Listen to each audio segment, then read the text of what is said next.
What is up, good people? Once again, it is mail call time because my old irresponsible ass has been spending way too much money online lately. But this particular mail call has a little bit of a sad and frustrating story behind it. Excuse me. You see, a few months ago, I visited a video game store in Hot Springs, Arkansas. I'd been wanting to hit for a while, and since I'm getting back into collecting for NES, I wanted to pick up a copy of Contra. So, among other titles, I did grab one while I was there and took it home. Never took it out of the plastic bag that they put it in. It was kind of one of those Walmart bag type deals. And just left it sitting on the counter for quite a while. Till one day a cleaning bug just kind of hit me, and I had a bunch of Kroger bags and Walmart bags, and I just kind of balled them all and grabbed stuff off the counter. And you can guess what happened next. I threw away my copy of Contra. Took a while to realize this. I was absolutely sick about it because that game will set you back anywhere from $35 to $40. And the grand scheme of things, it's not like a pile of money, but it would have been nice to have not thrown it away. Anyway, I picked up another copy on Mercari, and I'm using my same crusty scissors that I used for the last mail call. Really need to get these sharpened or get some new ones. But I thought I would open it with the entire internet bearing witness. My goodness, they wrapped it up well. Bubble wrap and foam wrap and taped. I mean, they packaged this thing for war, which is definitely something I like to see. A lot of times when I'm sending NES parts that I sell, which is not often, but every once in a while, I generally will pack them in cardboard as well. But there was no way that this was getting damaged. Seller did a great job. Okay. Okay.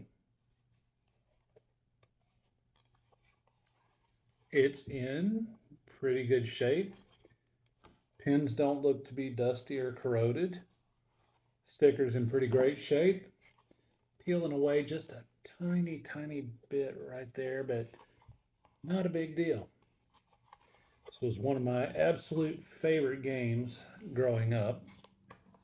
And I think I got introduced to it on the old Play Choice 10 machine at my local grocery store. I don't know if you remember those, but the Play Choice 10 machines, if you're unfamiliar, they were stand up arcade cabinets that came loaded with, I want to say something like, it said Play Choice 10, but it generally had more than 10 games on there. I think the one in our town probably had 20 or 30 different titles you could pick from.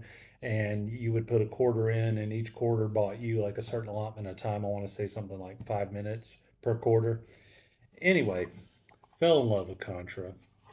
I think I've only ever beat it the one time, and I had to cheat by using the famous Konami code because the later levels of this game definitely get a little tough. But I got all the way through it, albeit in not the most straightforward manner. Had to cheat a little bit, but I got there. Um, anyway, before when I was collecting NES the first time around, I had like 120, 130 games. And that was when I was just going completely apeshit with my game collecting. I was just buying everything, whether I wanted to play it or not, or had played it and loved it, or had even no interest in it whatsoever. I bought it. Uh, I quickly got really overwhelmed. I tell you what, collecting video games, like anything else, it can be really addicting. The hunt it's so much fun, and when you score, it's kind of like a high. But anyway, I eventually sold off a huge portion of my gaming collection. I think I reduced it by probably upwards of 70% maybe. I'm not trying to lie. It may have been a little less, may have been like 50, 55%, but it was sizable, right? And I vowed then that moving forward, I was still going to collect games, but my rule is that it had to be something I wanted to play. And that's what I advise anybody if they're getting into this hobby, especially don't buy anything you're not going to play. You know, if you're just going to buy it to have it sitting on the shelf, it's not really any point. Anyway, my plan for the NES this time around, I've got a list of 20 games that I'm going to buy. I think this makes number 12 or 13 for me now. So I don't have too many left to go. Then I will be done with. I think my cat is barking up a hairball over there. And you know what? On that note, I'll call it a wrap for this video. Anyway, thank you for watching. Please hit that subscribe button, or at the very least hit the like button. Leave a comment if you feel so inclined, and I hope you have a great evening. And here you go, Contra. Going right where I should have put the other one.